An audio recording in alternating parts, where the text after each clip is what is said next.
Well, thanks again, Alan.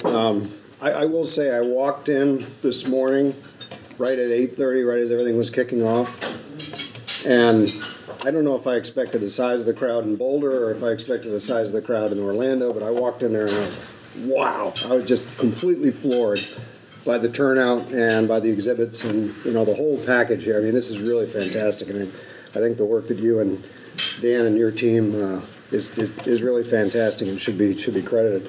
So I appreciate the opportunity to chat with you all and continue eating your lunch. I know that folks are coming in and out. I just want to make a few comments about who the NSS is, what our history is, and some of the things that we have going forward. And this is a really great venue to be able to do this, because this falls right in line with some of the things that we're advocating for. So I suspect most folks have heard of the National Space Society before, but probably most of y'all don't know that this is our 25th anniversary. So the end of March, the 28th of March, actually marks the signing of the merger document between the National Space Institute and the L5 Society. Now, National Space Institute sees its roots back with Werner von Braun back to 1974. He said that he saw interest waning in the space program, so he wanted some sort of a mechanism for keeping the public interested in it. And then, of course, you had the L5 Society, which has its roots in a little more of the science fiction side of things with Heinlein and Gerard O'Neill. We all know that Gerard O'Neill advocated for colonies in space off of planetary surfaces. So those two sort of disparate organizations came together in 1987 and formed what is now the National Space Society. And since that time, the National Space Society has really been the preeminent citizen's voice for space. We're actually celebrating, I believe, our 30th or 31st International Space Development Conference this year. So we actually had those before we were a merged organization. So we are an education, grassroots 501c3 nonprofit. We've got about 9,000 members throughout the country and some international members as well, and about 50 chapters, both domestic and international. So we are a fairly good-sized group, but very, very diverse membership.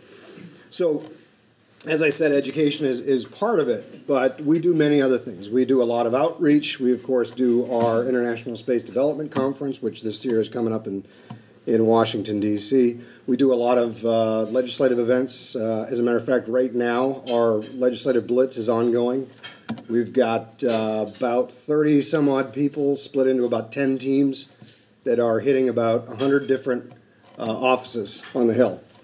And that ranges from personal staff to the actual members to the appropriators to the authorizers and committee staff. So we've got a whole laundry list of talking points that we are advocating for. So really our mission, our overarching mission, is really twofold, and that is to advance human settlement of space, to advance a spacefaring civilization, but also to utilize the resources of space for betterment of life on Earth here. And so that is things like mining the moon or mining asteroids for materials that can be used in space or on Earth, or space solar power, things of that nature. So those are really our two driving forces. So we are an umbrella organization. So if you look at all the space advocacy groups that are out there, Planetary Society, Mars Society, Moon Society, Space Frontier Foundation, they all sort of have some niche applications. We're sort of an umbrella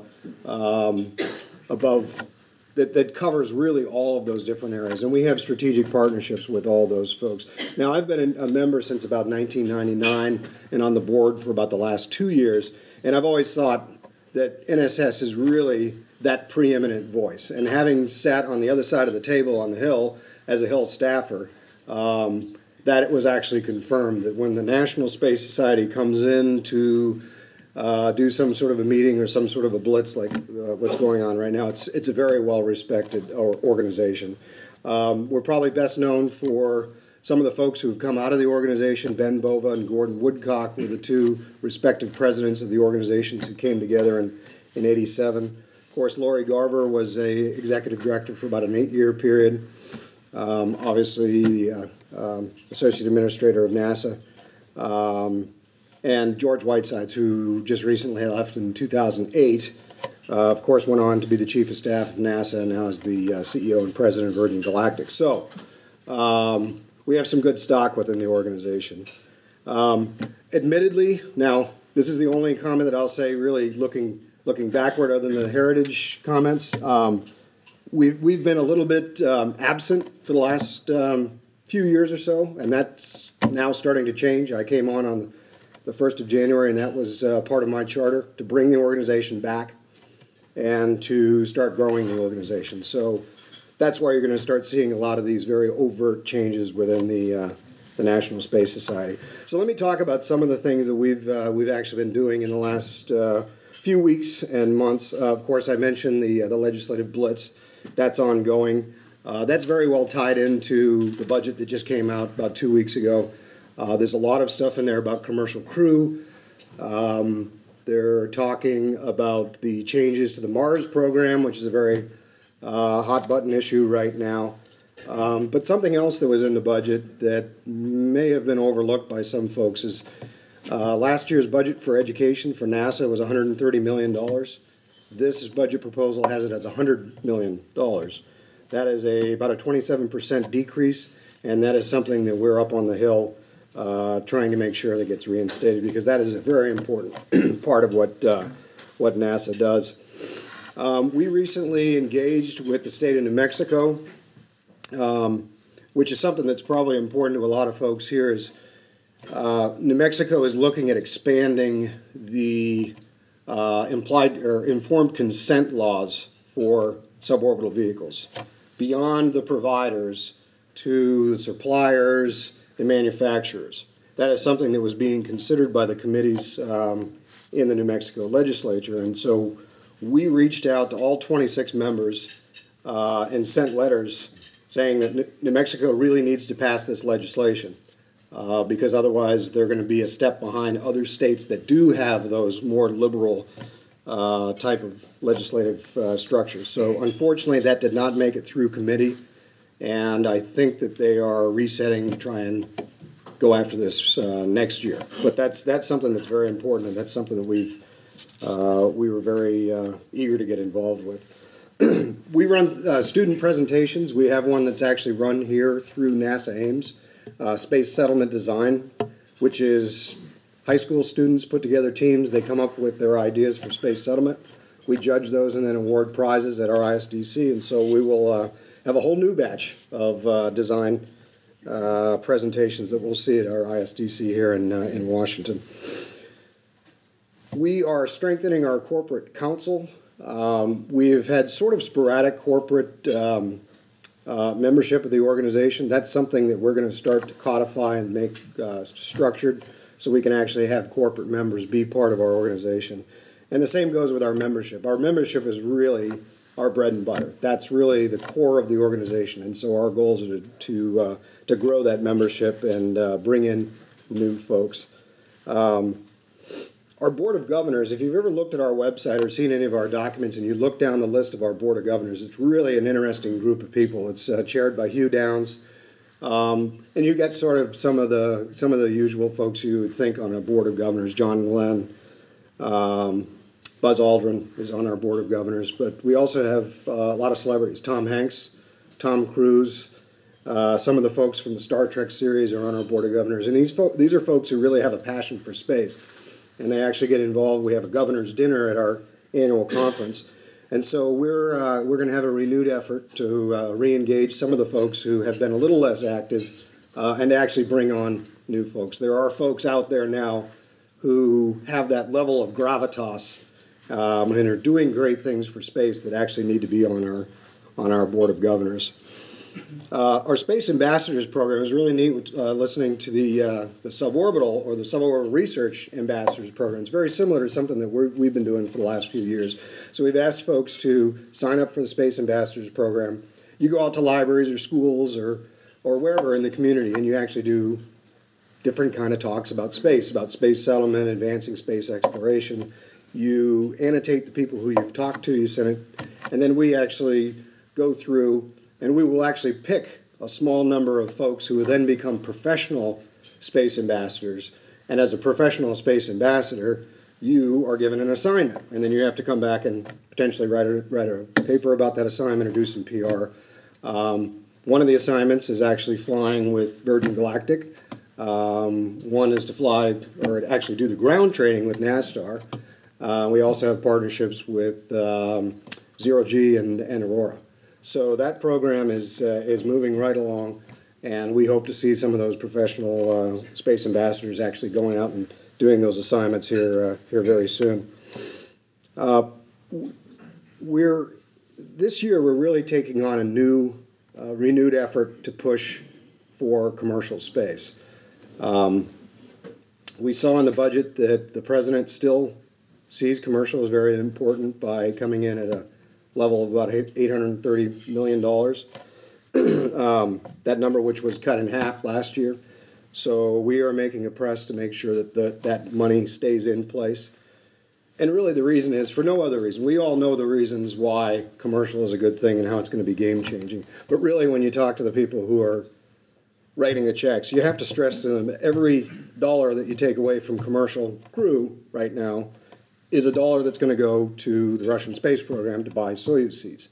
And now with a 3-year lead time, there always has been a 3-year lead time to buy those seats, we're now actually moving into a point of negotiating for another 18 months of seats being bought from the Russians at about $60 million a pop, and that number's going to go up. So if nothing else, the bottom line that we try to push to our legislators is we need to start bringing that money back here and start building that industry here. It makes no sense whatsoever that we have no capacity to fly American astronauts into space other than on a foreign provider. And lastly, one of the things that we're really trying to do is, for lack of a better term, sort of stepping out of the echo chamber. We've all attended these conferences before, and a lot of times I'm on a panel and I talk to you, and then the next conference you're on the panel and you're talking to me. So we are really trying to have an outreach, and we're going to utilize our Board of Governors for this, is to actually start bringing in folks and making strategic alliances with folks who have nothing to do with space. Some of the media outlets, some of the entertainment outlets. Because in the end, lots of people are interested in space, but they just may not make that connection. So that's really one of the big things that we're pushing. So we'll be remaining very true to our goals, but we're under a bit of a rebranding effort right now. So I expect very good things to be coming. Our ISDC, we really expect to be very exciting. We're back on our home turf. It's going to be in Washington this year. We potentially will have, like we did in 2008, actually have a debate among representatives from each of the candidates in the administration to get in there and debate space. You know, space came up right before the Florida primary, but I think that some of that that didn't go as well as some had potentially hoped, but it did get them talking about space, and we really need the candidates to do that. Because this is our 25th year, we're going to have some heritage programming where we'll bring in folks from the L5, the original L5 Society and the National Space Institute, and then some of our leadership over the last 25 years. Right now we're in negotiations. I really wish that I could have announced this morning, but we're in negotiations with for our gala. Our gala is our black tie event. Our plan is to have it at the National Air and Space Museum. So stay tuned for that. Hopefully we'll get that finalized in the next day or so. But what we want to do is have a really nice black tie event where you can actually sit down and have your dinner underneath the Spirit of St. Louis and Spaceship One. I don't know if folks have been there before. It's a fantastic experience, and it's a really neat experience to have some sort of an evening / formal dinner at the organization at the museum. So it's really quite an experience, and hope to have something on that in the next couple of days. So stay tuned. The ISDC tracks are up and running, so if there are folks who are interested in speaking or exhibiting, we will have that. We will have opportunities for folks to do that.